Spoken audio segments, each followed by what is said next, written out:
मोक्षमार्गस्य नेतारं भेत्तारं कर्म भूभृतां ज्ञातारं विश्वतत्त्वानां वंदे तद्गुणलब्धये। पंच परमेष्टि भगवान की जय।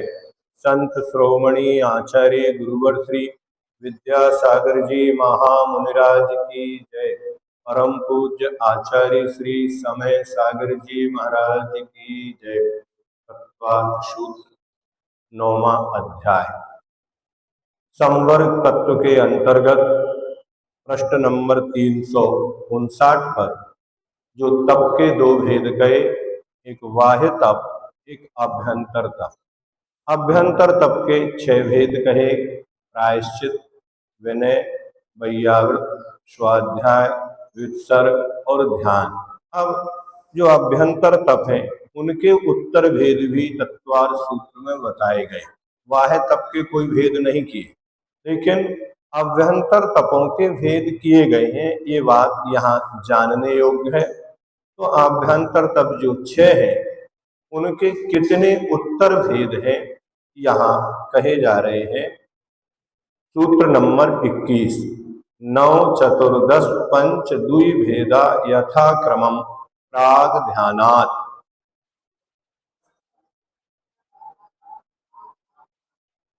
9 चतुर्दश पंच द्वि भेदा यथाक्रमम प्राग ध्यानात्।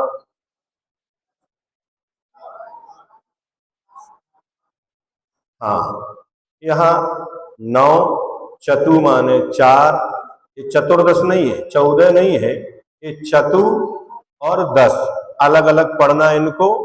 तो 9 माने 9, चतु माने 4, 10 माने 10, पंच माने 5 और 2 माने 2। यथाक्रमम सूत्र के अनुसार कहाँ तक लगाना? तो प्राग ध्यानात्, ध्यान से पहले पहले, है ना। तो प्रायश्चित है उसके 9 भेद हैं। दूसरा विनय है उसके 4 भेद हैं। वैयावृत्ति के 10 भेद हैं। स्वाध्याय के 5 और व्युत्सर्ग के 2 भेद जानना चाहिए।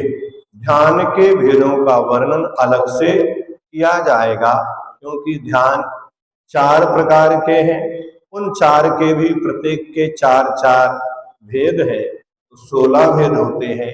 लेकिन संपूर्ण ध्यान तप के अंतर्गत नहीं आते, उनका भी आगे वर्णन किया जाएगा।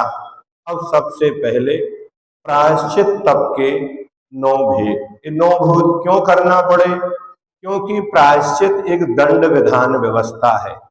दंड किसको दिया जाता है या लिया जाता है? तो लोग व्यवहार में दंड दूसरे देते हैं, लेकिन अपराधी उस दंड को चाहता नहीं है।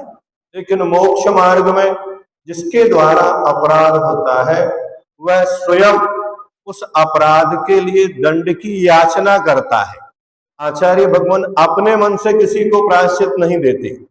पहले वो अपराधी अपने मुख से कहे कि हमारे इन व्रतों में ये दोष लगे हैं, इसके लिए हम प्रायश्चित चाहते हैं, तो वो विधि बताएंगे। और वह प्रायश्चित जो दिया जाता है अपने मन से नहीं लिया जाएगा। ठीक है, अब आप नहीं दे रहे तो हम ही अपने आप को एक सजा की व्यवस्था बना लेते हैं, तो भी उसके द्वारा यहाँ जो प्रायश्चित है, प्रायः चित्तः, चित्त की शुद्धि के लिए। क्या प्रायश्चित किसके लिए दिया जाता है? तो चित्त की शुद्धि के लिए। मन में जो एक गिलानी भाव हुआ था कि हमारे व्रतों में ये दोष हुए, उसको दूर करने के लिए। तो लाभ किसको होगा? प्रायश्चित देने वालों को या लेने वाले को? देने वाले को तो कोई फर्क है, परेशानी है ही नहीं। लेकिन जिससे अपराध हुआ है वो अपने प्रायश्चित की याचना करता है। उसकी भी विधि है कि कैसे लिया जाए, कब लिया जाए, किससे लिया जाए, कहाँ लिया जाए। बहुत जैसे अदालत की पूरी कार्रवाई होती है, वहां के कुछ नियम होते हैं, ऐसे ही यहाँ भी इस दंड व्यवस्था के पूरे पूरे नियम है, तो ही चित्त की शुद्धि होती है। तो यहाँ प्रायश्चित लेने जाएंगे, सबके सामने नहीं लिया जाता है। और क्या मिला ये किसी को बताया भी नहीं जाता है। क्या कहा, जो प्रायश्चित मिलता है देने वाले को पता है और लेने वाले को पता है, बाहर आकर उसका कोई ढिंढोरा नहीं पीटा जाता। हाँ, अपराधी की सजा मिली है तो कोई प्रसन्नता की बात थोड़ी है, वह तो अंदर से और भी पीड़ादायक है कि हमारे द्वारा अपराध हुआ, इसलिए हमें ये दंड की व्यवस्था मिली।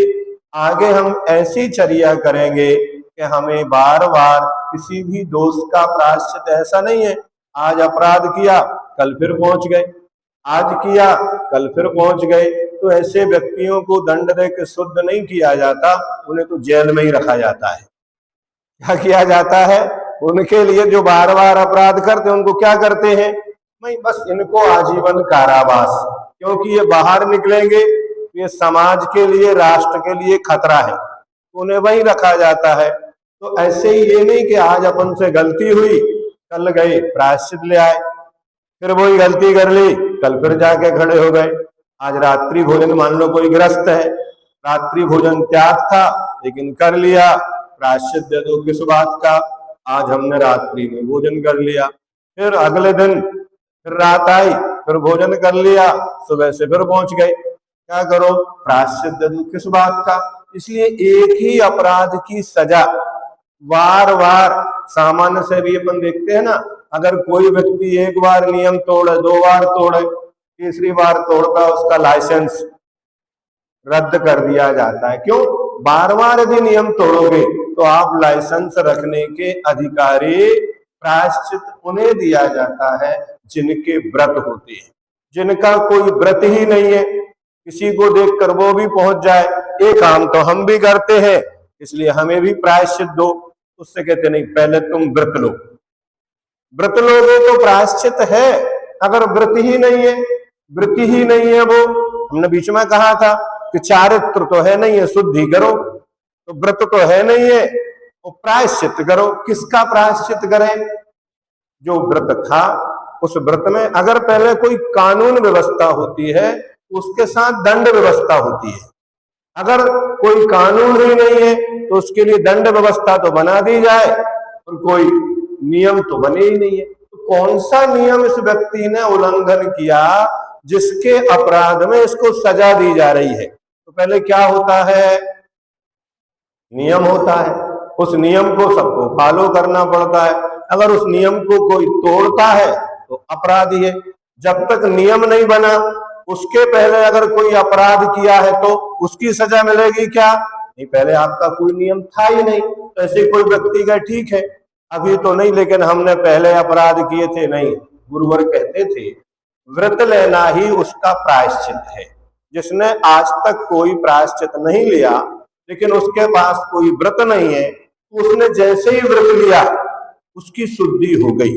अतीत के पाप थे, अतीत के पापों का बैठ के रोना नहीं रोना, लेकिन आज उसने व्रतों का संकल्प ले लिया, मतलब उसके सारे के सारे ऐसे प्रसंग प्रैक्टिकल में हम लोगों के सामने आए। क्या, डोंगरगढ़ में थे, एक शपथ राज आए, उन्होंने सल्लेखना का व्रत लिया, संकल्प हो गया, हमने कहा उनसे गुरुजी को कह दो कि पहले जो भी दोष लगे उनका प्रायश्चित दे दो। तो गुरुजी ने कहा इन सल्लेखना का जो व्रत लिया ना वही पहले के व्रतों का प्रायश्चित है, अलग से प्रायश्चित लेने की उसे आवश्यकता नहीं है। हाँ, अगर सल्लेखना का नियम ना लेके पहले प्रायश्चित करते तो ले सकते थे, लेकिन अब सल्लेखना का संकल्प हो गया, अब संकल्प हो गया तो पुराने सारे के सारे, शासन भी ऐसा करती है कि आप ऐसा ऐसा कर लो तो आपके पुराने सारे के सारे टैक्स माफ हो जाएंगे। ऐसा होता कि नहीं होता? क्यों भैया, आपके जितने भी बिल शेष हैं आप इतनी एक किस्त भर लो तो इसके बाद रिन्यू करवा लो, फिर पुराना आपका कोई भी बकाया नहीं रहेगा। तो ऐसे ही मोक्ष मार्ग में भी फिर पुराना बकाया कुछ भी नहीं। कितनी सरल विधि है, कितनी उदारता है, लेकिन अपन उसको समझ ही नहीं पाते। तो ऐसे प्रायश्चित किसके हैं जे, तो प्रायश्चित के भी 9 भेद हैं। कितने भेद हैं?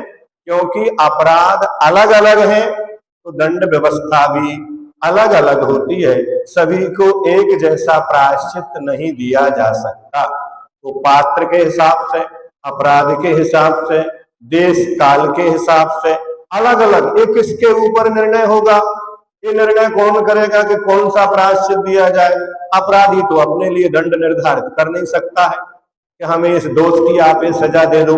ऐसा होता है क्या कि कोई अपराधी जज से कहे कि हमने अपराध किया है, तो वो कहता है इस कुर्सी पर हम बैठे हैं, हमें इसीलिए बैठाया गया है कि दंड का निर्धारण हम करेंगे, कौन सा दंड देना है, किस अपराध। नहीं, हम दोनों साथ साथ थे, एक जैसा अपराध किया है, आपने एक को तो 3 साल की सजा दी, हमको 5 साल की दी।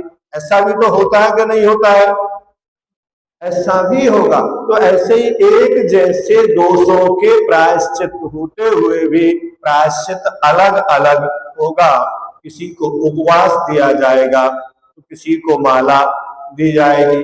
अब उपवास कहता है हम भी माला फेर लेंगे, और माला वाला कहता है हम भी उपवास कर लेते हैं। कौन इतनी झंझट में पड़े कि 1 साल तक इतने मंत्र के जाप करना, आप तो जितने उपवास देना 8-10 दिन में करके हम फ्री हो जाएंगे। उससे कहते नहीं, ये व्यवस्था आपके द्वारा नहीं बनाई जा सकती, ये व्यवस्था आगम के अनुसार बनती है, और उस आगम के जो ज्ञाता होते हैं, अधिकृत होते हैं, उनके द्वारा बनती है। कोई दूसरा व्यक्ति मांग करने लगे, जैसे लोग व्यवहार में किया, नहीं आप तो इसको फांसी की सजा दो, नहीं, ये कुछ भी आपको मांगने का अधिकार नहीं है। यहाँ पर ये व्यक्ति खुद अपने आप को अपराधी के कटघरे में खड़े करके, सबसे बड़ा प्रायश्चित यही है कि व्यक्ति अपनी गलती स्वीकार कर ले। क्या जैसे ही आपने ये स्वीकार कर लिया कि मेरे से गलती हुई,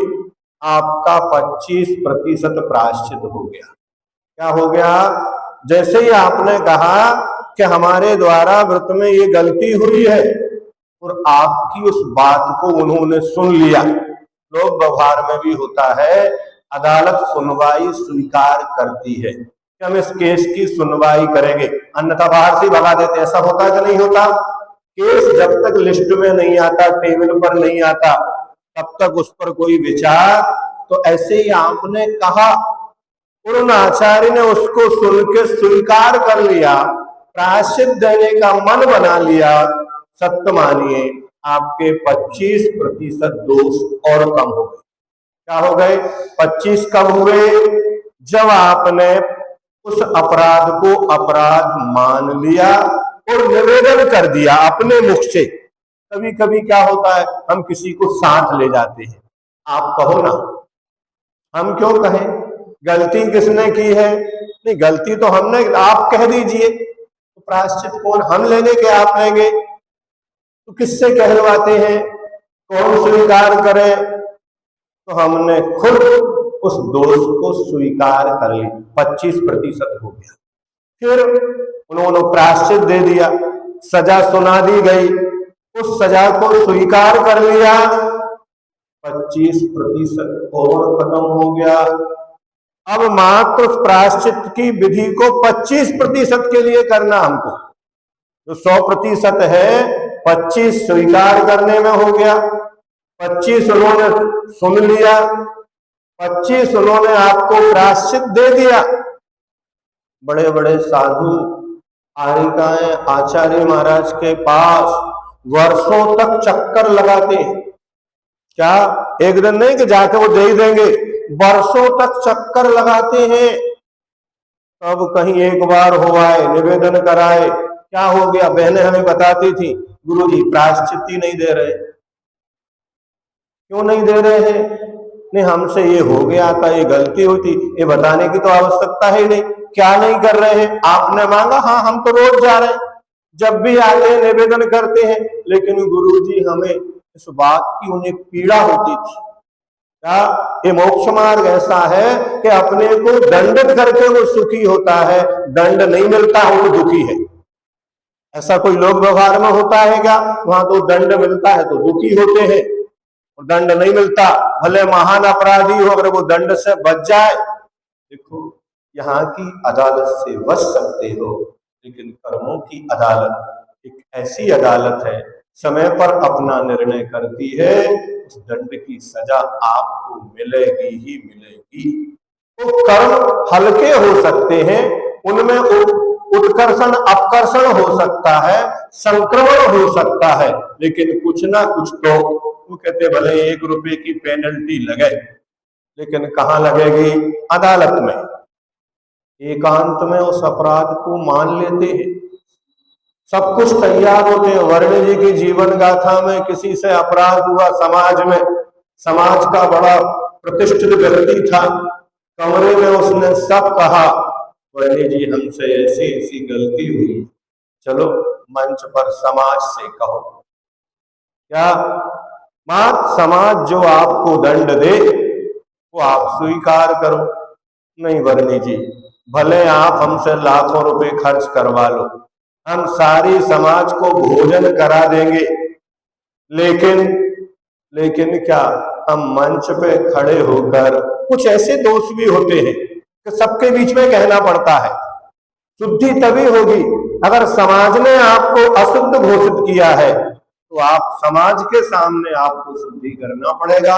यदि व्रतों में दोष लगा है, आपके मन में कोई विकल्प हुआ है, तो उसकी एकांत में शुद्धि की जाती है। ये व्यवस्था होती थी, होती है और आगे भी होती रहेगी। जब जब अपराध होंगे, हाँ, भोग भूमि में आवश्यकता नहीं पड़ती। क्या नहीं होता? भोग भूमि में ना व्रत होते हैं तो प्रायश्चित नहीं होता, और अपराध नहीं होते तो दंड नहीं होता। कहां से चालू हुई दंड व्यवस्था? भगवान आदिनाथ से, हा मां और धिक। और व्रत कहां से चालू हुए? आदिनाथ भगवान से।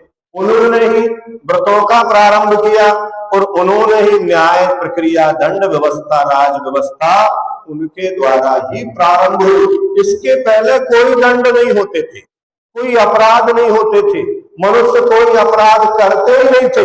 जब नहीं करते थे, लेकिन धीरे धीरे भोग सामग्रियां कम होने लगी, भोक्ता पुरुष ज्यादा होने लगे, फिर छीना झपटी प्रारंभ हुई। अब कैसे व्यवस्था बनाए? तो फिर दंड व्यवस्था बनाई गई, और जितने जितने आगे बढ़ते जा रहे हैं, उतने उतने अपराध बढ़ते जा रहे हैं। तो नए नए कानून और नए नए दंड व्यवस्था भी सरकार को भी बनाना पड़ती है, समाज को भी बनाना पड़ती है, आचार्यों को भी बनाना पड़ी। क्या? और सबसे ज्यादा अपराध श्रावक करते हैं, इसलिए मूलाचार 1 है और श्राप का चार तो 50 हो गए, है कि नहीं है? मूलाचार कितने हैं? 1 है। साधु के दंड व्यवस्था के लिए एक अकेला प्रायश्चित ग्रंथ है, उसको पढ़ने का अधिकार सबको नहीं है। वो कौन पढ़ेगा?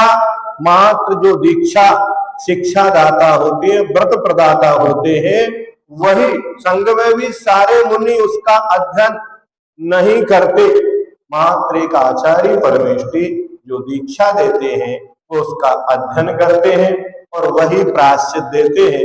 अब आप किसी के पास चले जाओ, आप हमें प्रायश्चित दे दो, तो संघ में तो अगर कोई होगा तो क्या कहेगा? आप आचार्य महाराज के पास जाइए। बड़े बड़े अदालत भी कह देती हैं कि हमारे अधिकार क्षेत्र की बात, आपके क्षेत्र में जो न्यायालय आता हो वहां जाइए, आपके अपराध की श्रेणी में जो न्यायालय आता हो वहां जाइए, आपका आर्थिक अपराध है या सामाजिक अपराध है, अलग अलग व्यवस्था है कि नहीं है? वो सारी व्यवस्था जैसी वहां है, ऐसे ही सारी व्यवस्था आचार्य उमा स्वामी महाराज ने आज से 2000 साल पहले, कब आज बना? क्या कब बन गया ये?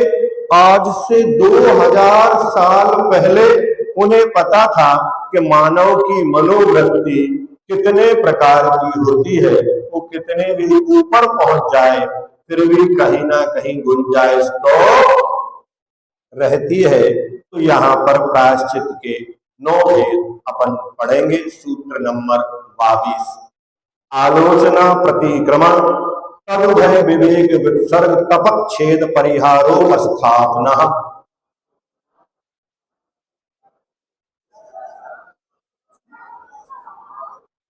आलोचना प्रतिक्रमण तदु है विवेक वितसर्ग तप छेद परिहारोपस्थापना।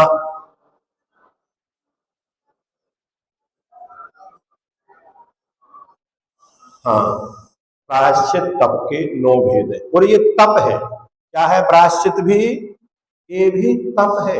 इसके द्वारा क्या होता है? संवर और निर्जरा, मुख्यतः निर्जरा और गौण रूप में संवर। ठीक है। अब आलोचना प्रतिक्रमण तदुभय, यानी आलोचना और प्रतिक्रमण। कुछ अपराध ऐसे होते हैं जो आलोचना से ही शुद्धि हो जाती है, कुछ प्रतिक्रमण से शुद्धि होती है, कुछ के लिए आलोचना पूर्वक प्रतिक्रमण करना पड़ता है। आलोचना भी करते और प्रतिक्रमण भी करते, दोनों करते हैं। फिर विवेक नाम का भी एक प्रायश्चित है। अगर विवेक है तो उसके द्वारा भी शुद्धि हो जाती है। वितसर्ग भी तप का ही प्रायश्चित का भेद है।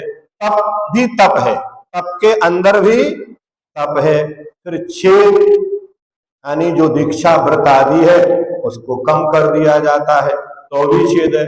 एक देश भी छेद किया जाता है और सर्वदेश भी छेद किया जाता है। जैसे आपका मकान है, जब तक रिपेयरिंग होती है अपन रिपेयरिंग कराते हैं, वस्त्र है उसको रिपेयरिंग करते हैं, लेकिन इतना जीर्णशील हो जाए कि उसको पूरे को गिरा के दोबारा बनाना पड़े तो पूरी तरह भी वृद्धों को आरोपित दोबारा से किया जाता है। परिहार भी है, इनकी सारी परिभाषाएं आगे और भी आएंगी। फिर उपस्थापना, पुनः उन व्रतों में स्थापित करना। और प्रायश्चित तप के 9 भेद है। प्रायश्चित्त, अपराध माने चित्त की शुद्धि, अर्थात अपराध की शुद्धि करना, सो क्या है? प्रायश्चित है। आलोचना, प्रमाद से लगे दोषों को गुरु के पास जाकर निष्कपट रीति से कहना, सो क्या है? आलोचना।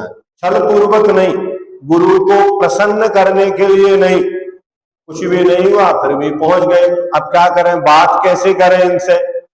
एक बहाना ढूंढ लो बात करने का। ये भी तो कभी होता कि नहीं होता, तो ले लिया एक बहाना लेके चले गए। नहीं, प्रमाद से लगे दोषों को गुरु के तो कोई दूसरी जगह जाके ले ले, नहीं। जिस कुएं से पानी भरा है ना, जीवानी कहाँ डालना?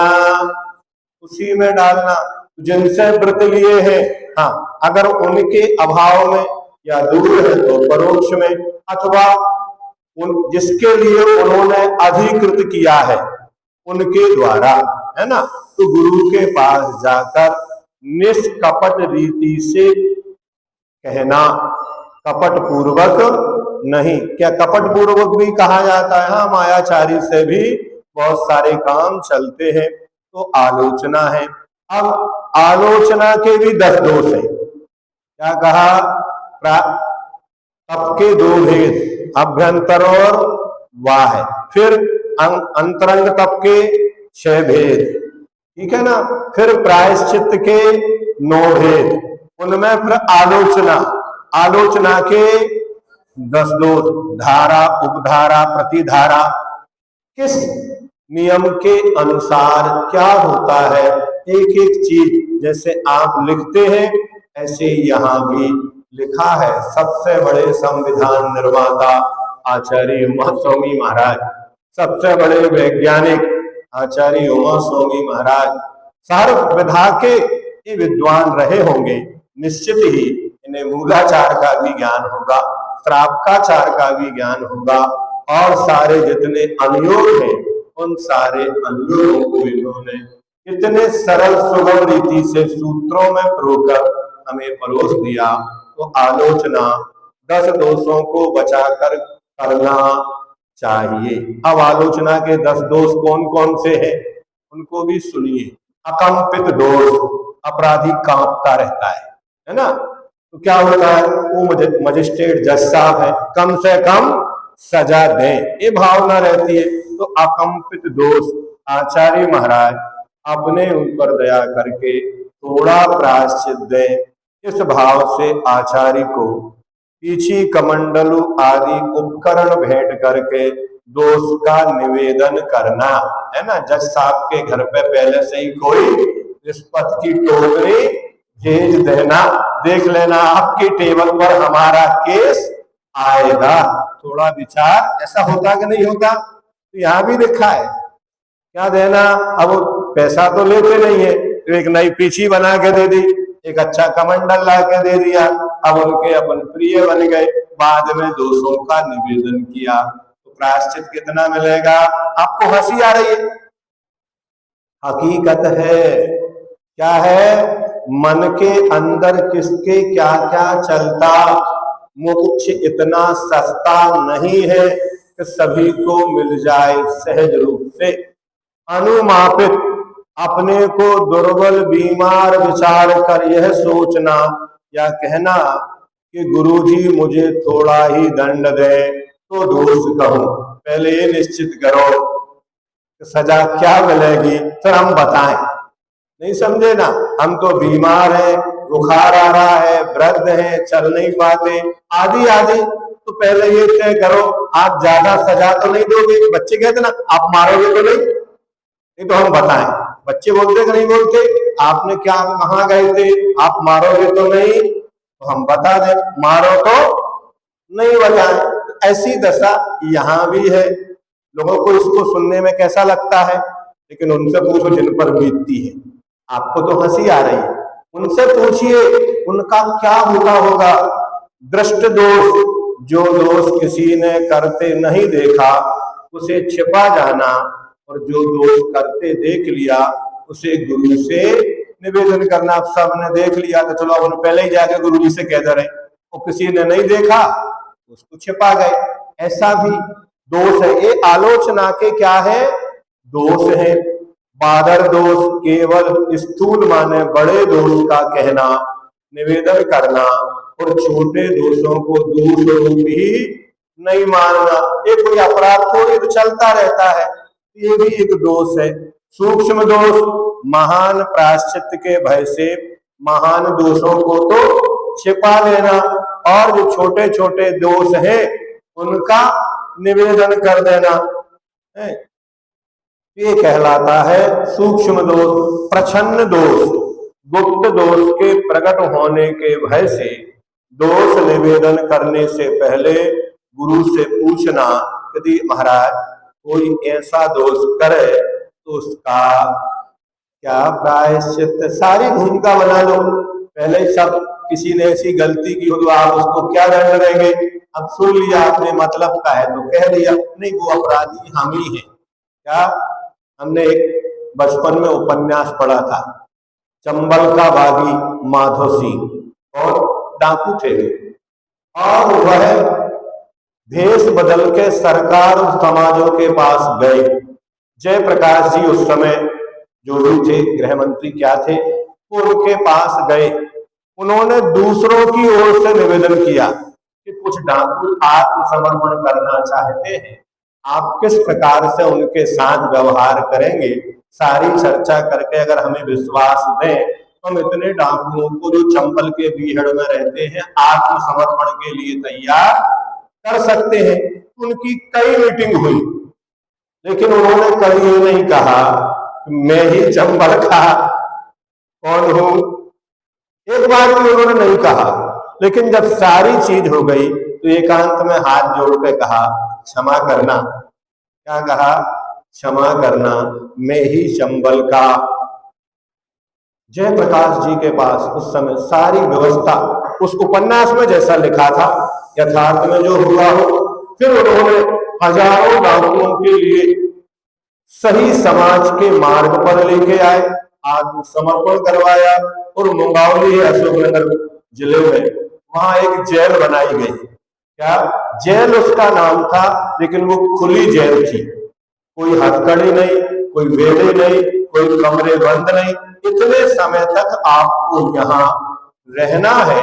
तो ऐसे दूसरे की ओर से बन के और फिर धीरे से कह दिया तो सारे के सारे उन्हें अपने जीवनी में ऐसे ही अपन भी अगर कोई गलती हो तो ऐसा ऐसा है, ऐसा लोग करना चाहते हैं, आप क्या करेंगे, और बाद में कह दो हमने ही ये गलती, क्योंकि समझ लिया ये अपराध तो हम सहन कर लेंगे, तो ऐसा भी प्रायश्चित का दोष है। ये कोई अच्छी बात नहीं है। ये क्या है?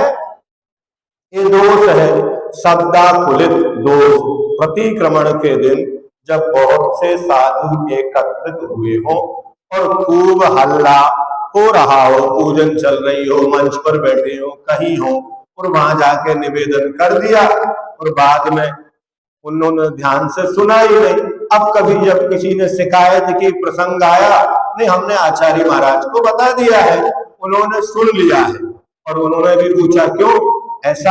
हाँ हमने आपको कहा था ना। कब कहा था? वहां जब आप प्रायश्चित दे रहे थे, भक्ति चल रही थी, कान में जाकर कुछ लोग करते ना ऐसा। आचार्य महाराज मंच पर बैठे रहते हैं और कुछ लोग अपनी चर्चा करके अब उनका उपयोग मान लो उधर नहीं हो तो, या भूल जाए तो ऐसा भी शब्दाकुलित, यानी शब्द वहां अल्लाह गुल्ला मच रहा हो, वहां पूछना, ये शब्दाकुलित है। निवेदन करना जिससे पूर्णतया गुरु का कोई सुन ना सके। बहुजन संकित, गुरु ने जो प्रायश्चित दिया है वह उचित है या नहीं, ऐसी आशंका से अन्य साधुओं से पूछना। देखो दंड तो मिल गया, लेकिन अपील करने जा रहे हैं दूसरी अदालत में। यहाँ जो दंड मिलता है इसकी अपील नहीं की जाती, लेकिन वो दूसरे साधुओं से पूछ रहे, हमारे द्वारा ये अपराध हुआ था और ये हमें प्रायश्चित मिला है, आपसे भी हुआ था, आपको कोई कम मिला के ज्यादा मिला? अगर आपको कम मिला है तो हमें ज्यादा क्यों दिया? लड़ने भी पहुंच सकते हैं, पूछने भी पहुंच सकते हैं। तो ये कहलाता है आशंकित। अव्यक्त दोष, गुरु से दोष ना कहकर अपने सहयोगी अन्य साधुओं से अपना दोष कहना, ये अव्यक्त है। तत् से भी अपना अपराध गुरु को न कहकर उस अपराध के सदृश जो दोष किसी दूसरे मुनि को लगा है उसका प्रायश्चित जान स्वयं ही वैसा प्रायश्चित ले लेना, जैसे हम लोग कभी करते हैं। अब चातुर्मास का प्रायश्चित क्या मिला है? उन्होंने कहा एक माला मिली थी, एक उपवास मिला था, इतना कर लेना है, तो अपने मन से कर लो। फिर नहीं, भले ही गुरु जी के पास जाओ, उनसे कहो कि गुरु जी चातुर्मासिक प्रायश्चित चाहते हैं, वार्षिक प्रायश्चित चाहते हैं, भले वो कह दे सबको ये दिया है, ऐसा ही होता है। लेकिन लेना किसके मुख से? गुरु के मुख से। अन्यथा क्या कर लिया? क्या मिला है? हाँ हम भी वही माला वही उपवास कर लेंगे, साल भर में एक उपवास जैसे मिलता है, मिलता जरूर है, लेकिन कौन देता है? किससे लेना? गुरु से ही लेना। अपने मन से यदि कर लोगे तो तुम्हारी शुद्धि नहीं होगी, निरपराधी नहीं माने जाओगे। तो तब से भी अपना अपराध गुरु को ना कहकर उस अपराध के सदृश जो दोष किसी दूसरे मुनि को लगा है उसका प्रायश्चित जान, मतलब पता करके स्वयं ही वैसा प्रायश्चित ले लेना। मुनि तो गुरु के निकट आलोचना एकांत में ही करता ही है, किंतु आरिका आचार्य के सम्मुख किसी दूसरी आरिका के साथ ही करती है। ये भी एक प्रायश्चित की आलोचना की विधि है। अब दूसरे नंबर पर प्रायश्चित के बाद प्रतिक्रमण, प्रमाद से जो दोष मुझे हुआ वह मिथ्या हो, इस प्रकार प्रकट रूप शब्द आत्म साक्षी पूर्वक दोषों का स्वयं शोधन करना ये प्रतिक्रमण प्रायश्चित है। इसके लिए बार बार गुरु के पास जाने की आवश्यकता नहीं होती। वो प्रतिक्रमण प्रतिदिन, आचार्य तो कहते दोष लगे या ना लगे प्रतिक्रमण करना चाहिए। अशुद्धि हो या ना हो, पूजन आहार आदि के लिए स्नान करना ही चाहिए। ऐसे ही प्रतिदिन अगर व्रत है तो प्रतिक्रमण की विधि अलग अलग हो सकती है, संक्षेप हो सकती है, विस्तार से हो सकती है। आप ये ना माने कि आपको कोई व्यक्ति प्रतिक्रमण करता नहीं दिख रहा है तो उसने प्रतिक्रमण नहीं किया। नहीं, वो प्रतिक्रमण अपने तरीके से भी उसको अपने व्रतों को याद करके वो कह सकता है मेरे व्रतों में जो जो दोष लगे हैं वे सारे दोष मेरे मिथ्या, इसलिए विधियां अलग अलग होंगी। लेकिन प्रतिक्रमण तो प्रत्येक को वो सामायिक में बैठने के पहले भी अपना प्रतिक्रमण अपने तरीके से कर सकता है, करते हैं, अथवा गुरु की जैसी आज्ञा हो उसके अनुसार उन्हें एक बार पूछ लिया, समझ लिया, अब रोज पास तो रहेंगे नहीं, तो एकांत में अलग भी गुरु के निकट भी प्रतिक्रमण करते हैं। प्रारंभ में जितने भी नवदीक्षित होते हैं गुरु महाराज अपने पास बिठाकर ही प्रतिक्रमण करना सबको सिखाते हैं, लेकिन बाद में कई बार गुरु जी बोलते थे अपना अपना देख लो। क्या बोलते थे गुरु जी? भक्ति का समय हो गया, अपनी अपनी, मतलब अपनी भक्ति नहीं, किसकी भक्ति करना है? जिसकी भक्ति करना है उन्हीं की कर लो, लेकिन अलग अलग अपना अपनी कर लो। कहीं किसी कारण ऐसे भी प्रसंग कई बार आते थे। पहले पूरा प्रतिक्रमण मुनियों का एक साथ होता था, एलक सुल्लक थे उनका। खोवन जी में जब 87 में थे पूरा संघ गुरु जी के साथ, अगर अष्टांग का पर्व है तो नंदीश्वर भक्ति भी सभी सामूहिक करते थे और प्रतिक्रमण भी सामूहिक करते थे, लेकिन मुनियों का अलग और एलक सुल्लक का अलग। फिर भक्ति सामूहिक होती थी।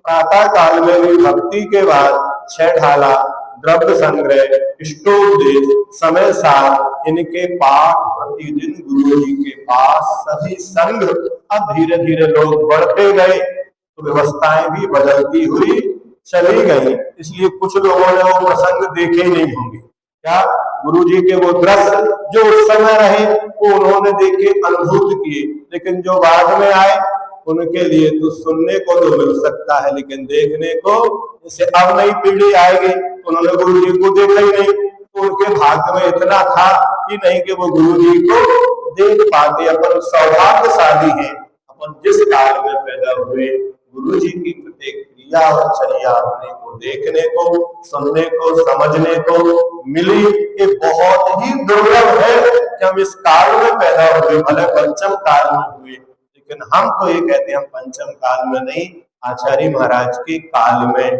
पैदा हुए, कि जिस काल में आचार्य महाराज थे हम सबको सुनने समझने का अवसर प्राप्त हुआ। अब तदु है, कोई अपराध तो केवल आलोचना से शुद्ध हो जाता है और कोई प्रतिक्रमण से शुद्ध होता है, और कोई आलोचना और प्रतिक्रमण दोनों करने से शुद्ध होता है। यही तदु है, प्रायश्चित है कि आलोचना और प्रतिक्रमण दोनों करना। विवेक, जिस अन्नपान उपकरण क्षेत्र आदि में शिष्य की अधिक आसक्ति हो उसकी किसी नियत समय के लिए गुरु आज्ञा को समझ पूर्वक सादर स्वीकार करना, ये क्या है? विवेक नाम का मतलब अगर किसी की किसी चीज में आसक्ति है तो उसे छुड़ाना, वस्तु नहीं, वस्तु से जो राग है उसको दूर करवाना। जैसे कोई कहता हम तो इनके साथ रहेंगे, तो गुरु जी कहते नहीं, तुम्हें उनके साथ नहीं, किसी नए व्यक्ति दूसरे के साथ, अन्यथा क्या होगा? आसक्ति बढ़ जाएगी, फिर मोक्ष मार्ग नहीं मोह मार्ग प्रारंभ हो जाता। उससे बचाने के लिए ये विवेक नाम का प्रायश्चित गुरु आज्ञा। हम तो साथ में रहना चाहते थे, लेकिन गुरु आज्ञा ये किसके ऊपर निर्भर है? ये गुरु जी के ऊपर निर्भर है। व्युपसर्ग, दोष को दूर करने के लिए जिन स्मरण पूर्वक किसी नियत काल तक देह से ममत्व त्याग कर गुरु आज्ञा का सादर पालन, ये व्युत्सर्ग है, यानी पायोत्सर्ग करना। क्या पायोत्सर्ग क्या है? जैसा कि सुख सागर मुनिराज ने अकंपनाचार्य की आज्ञा पाकर मौन रहने की आज्ञा ना सुनने के अपराध में किया था। अपराध क्या हुआ था? गुरु महाराज ने आज्ञा दी थी कि यहाँ हम अपने ज्ञान से देख रहे थे कि अगर यहाँ कुछ होगा तो संघ के ऊपर उपसर्ग आने वाला है, इसलिए पूरे संघ को संकेत दिए कोई भी आए किसी से बात नहीं करना। लेकिन सुख सागर महाराज आहार के लिए गए थे और उन्होंने उस बात को सुना नहीं था और उनकी राजा और मंत्रियों से बहस हो जाती है। वो आकर अपने गुरु को अकंपनाचार्य को बताते हैं। गुरु महाराज ऐसा ऐसा हुआ। उन्होंने कहा अब आपके निमित्त से पूरे संघ के ऊपर उपसर्ग आने वाला है। गुरु जी हम क्या करें, कैसे बच सकते हैं? देखो उपसर्ग आने वाला है, उस समय देखा था उपसर्ग तो आएगा, एक बार टाल दिया लेकिन दूसरी बार टालने का कोई साधन नहीं बचा। उस समय तो उन्होंने कहा यदि जिस स्थान पर तुम्हारी चर्चा हुई थी वहीं जाकर कायोत्सर्ग से खड़े हो जाओ तो अभी ये उत्सर्ग टल सकता है। दूर नहीं हुआ, हस्तिनापुर में पुनः हुआ कि नहीं हुआ, तो लेकिन जब तक बचे उसको बचाने का प्रयास तो गुरु आज्ञा से उन्होंने किया था। ये भी क्या है, ये वित्सर्ग है, मौन रहने की आज्ञा न सुनने के अपराध में किया था। तब दोष निवृत्ति के लिए अनशन आदि तप गुरु आज्ञानुसार करना ये तप प्रायश्चित। यद्यपि इसका वर्णन बहिरंग तप में हुआ लेकिन अंतरंग तपों की शुद्धि के लिए भी बहिरंग तप कारण होते हैं।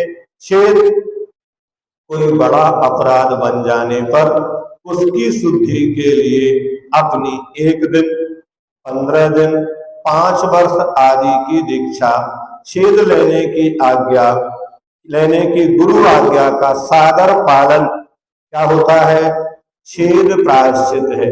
अभी आप बड़े थे लेकिन अब जो आपसे छोटे हैं वो बड़े कहलाएंगे, आप उनके बाद क्रियाचर्या आदि करेंगे। ये क्या हो गया, छेद हो गया।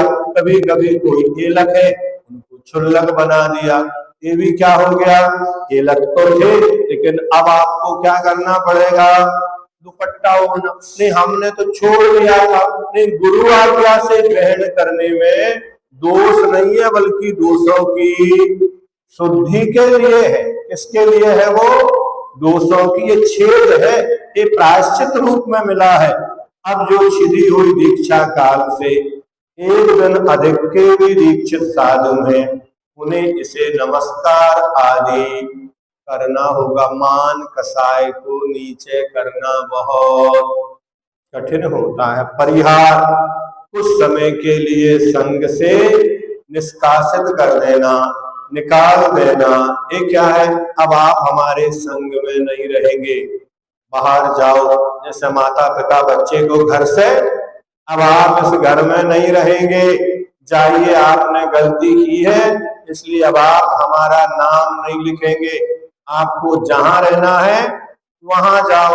ये परिहार ऐसा होता कि नहीं होता, विद्यालय से विद्यार्थी को निकाल दिया जाता है, ऐसे ही घर से घर के सदस्य को निकाल दिया जाता है। तो संघ से भी संघ के सदस्य का परिहार होता है। उपस्थापना समस्त दीक्षा काल को छेद कर पुनः दीक्षा ग्रहण करना एक उपस्थापना प्रायश्चित है। जिन आचार्य के पास प्रायश्चित लेता है उसके 8 गुण होना चाहिए। कौन कौन से हो, आचार्य आचारवान, पंचाचार के पालने वाले, आधारवान, चारों अनुयोगों के ज्ञाता हो। अगर कोई जज बना है तो उसे उस कानून का ज्ञान होना चाहिए। व्यवहारवान, द्रव्य क्षेत्र काल भाव के अनुसार व्यवहार को जानने वाला हो। प्रकर्ता, समस्त संघ की वैयावृत्त करने में समर्थ व अग्रणी हो। अपायोपाय विदर्शी, रत्नत्रय के नाश तथा रक्षा के दोष गुण दिखाने वाले हो। इससे ये हानि होगी और इससे ये लाभ होगा। अवपीड़क, हितैषी हो, कोई कसाय देश ना हो पहले से, नहीं ज्यादा सजा देने लग जाए, नहीं। प्रभाववान, उनका इतना प्रभाव हो कि वो प्रायश्चित लेने वाला संतुष्ट हो और अपने आप की शुद्धि माने। अपरिश्रावी, शिष्य के दोषों को दूसरों पर प्रकट ना करने वाला। उसका उदाहरण देते हैं, जैसे गरम लोहे के तवा पर बूंद गिरती है तो कहाँ चली जाती है, देखने में नहीं आती। ऐसे ही उसने अपने दोषों को कहा है, वे दोष किसी को दूसरे को पता ना चले जीवन भर, अन्यथा लोकापवाद हो जाएगा, उसे गिलानी हो जाएगी। वो संयम को छोड़ के जा सकता है, वो संसार को भी छोड़कर जा सकता है। बहुतायत में तो आत्महत्याएं मात्र इसीलिए होती है, उन्होंने दोष किया इसलिए नहीं, उनके दोष दूसरे लोगों ने संसार में प्रकट कर दिए। इस लोक भय के कारण वह व्यक्ति अपने जीवन को भी समाप्त कर लेते हैं। तो आचार्य जो होते हैं अपरिश्रावी, यानी शिष्य के दोषों को दूसरों पर प्रकट ना करने वाले किसी, तब आचार्य बनते। हम लोग कई बार चर्चा करते हैं, क्या आचार्य महाराज को अपने शिष्यों के दोष पता नहीं था? किसके बारे में नहीं जानते थे? वो सबके बाद फिर भी उनके प्रति ऐसा व्यवहार क्यों करते थे? क्योंकि वो आचार्य थे, उनके पास ये गुण थे, ये विशेषताएं थी। अपने पास इतनी क्षमता नहीं होती है, अपन तो खुद ही दूसरे को दंड देने के लिए क्या हो जाते हैं। आपको अपराध है क्या? कानून यही कहता है कि कानून अपने हाथ में मत लो, इसके लिए अदालतें हैं, वो दंड देगी। आप वहां तक इस केस को लेकर जाइए, ऐसे कौन देगा प्रायश्चित? वो आचार्य देंगे। उन आचार्य